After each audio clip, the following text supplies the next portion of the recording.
میری شادی ایک خوبصورت اور بظاہر بہت سمجھدار لڑکی سے ہوئی تھی۔ شروع کے دن ہر نئے شادی شدہ جوڑے کی طرح ہمارے بھی بہت اچھے دن گزرے۔ میں اسے بہت چاہتا تھا اور وہ بھی مجھ پر جان چھڑکتی تھی۔ اس کی ہر بات میں محبت جھلکتی تھی اور میں خود کو دنیا کا خوش قسمت ترین انسان سمجھتا تھا۔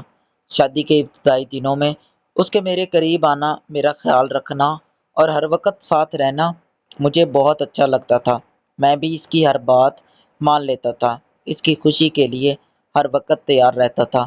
ہمیں دیکھ کر لوگ کہتے تھے کہ ہم ایک مثالی جوڑا ہیں، لیکن جیسے جیسے وقت گزرتا گیا میں نے اس کے رویے میں ایک عجیب سی تبدیلی محسوس کرنا شروع کی۔ پہلے پہل تو میں نے اس بات کو نظر انداز کیا کیونکہ میں سمجھتا تھا کہ شاید یہ محبت کی شدت ہے، مگر آہستہ آہستہ یہ چیز میرے لیے پریشانی بننے لگی۔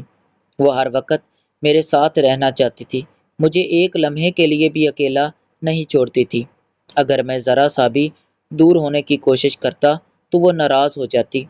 شروع میں تو یہ سب اچھا لگتا تھا، مگر پھر یہ ایک بوجھ بنتا چلا گیا۔ میری چھٹیاں ختم ہوئیں اور میں دوبارہ اپنے کام پر جانے لگا۔ آفس میں پورا دن کام کر کے میں تھکا ہارا گھر واپس آتا، یہ سوچ کر کہ اب سکون ملے گا، آرام کروں گا اور اپنی بیوی کے ساتھ اچھا وقت گزاروں گا۔ لیکن گھر آتے ہی مجھے ایک عجیب صورتحال کا سامنا کرنا پڑتا۔ وہ میرے لیے کھانا تیار نہیں کرتی تھی، نہ ہی میرے آرام کا خیال رکھتی تھی۔ جیسے ہی میں گھر میں قدم رکھتا وہ فوراً مجھے اپنے پاس بٹھا لیتی اور چاہتی کہ میں صرف اسی کے ساتھ وقت گزاروں۔ میں نے کئی بار نرمی سے سمجھانے کی کوشش کی کہ میں تھکا ہوا ہوں، مجھے تھوڑا آرام چاہیے، لیکن وہ میری بات کو سنجیدگی سے نہیں لیتی تھی۔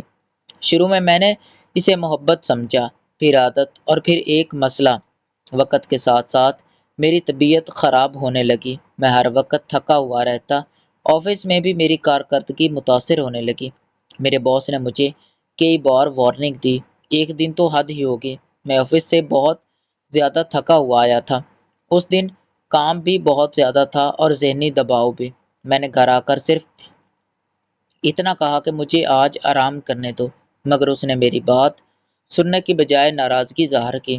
اس کے چہرے پر ایک عجیب سا غصہ تھا، جیسے میں نے کوئی بڑی غلطی کر دی ہو۔ میں نے پہلی بار اس کے رویے کو غور سے دیکھا۔ اس کی آنکھوں میں محبت کی بجائے ایک عجیب سی بے چینی تھی۔ اسی لمحے مجھے احساس ہوا کہ یہ صرف محبت نہیں بلکہ کچھ اور ہے۔ میں نے فیصلہ کیا کہ اب اس مسئلے کو نظر انداز نہیں کیا جا سکتا۔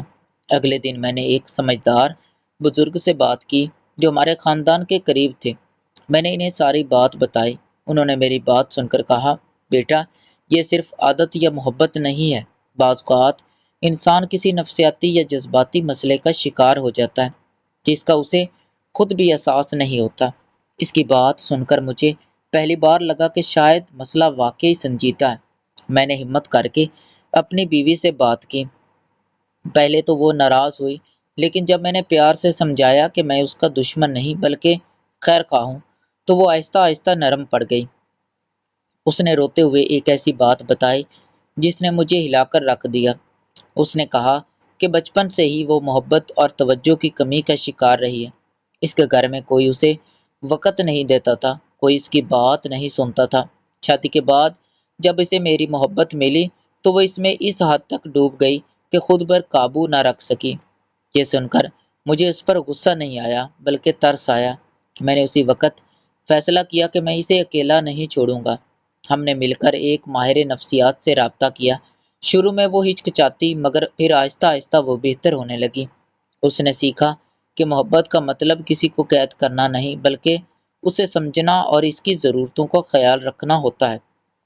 میں نے بھی سیکھا کہ صرف خاموش رہنا مسئلے کا حل نہیں ہوتا، کبھی کبھی بات کرنا، سمجھانا اور مدد لینا ضروری ہوتا ہے۔ کچھ مہینوں بعد ہماری زندگی دوبارہ معمول پر آ گئی۔ اب وہ میرا خیال رکھتی تھی، میرے لیے کھانا بناتی، میرے آرام کا خیال رکھتی اور ہم دونوں ایک دوسرے کی ضرورتوں کو سمجھنے لگے۔ ہماری شادی پہلے سے زیادہ مضبوط ہو گئی۔ کبھی کبھی جو چیز ہمیں محبت لگتی ہے وہ دراصل کسی اندرونی مسئلے کی علامت ہوتی ہے۔ رشتوں میں توازن، سمجھداری اور بات چیت بہت ضروری ہے۔ اگر مسئلہ ہو تو اسے چھپانے کی بجائے حل تلاش کریں۔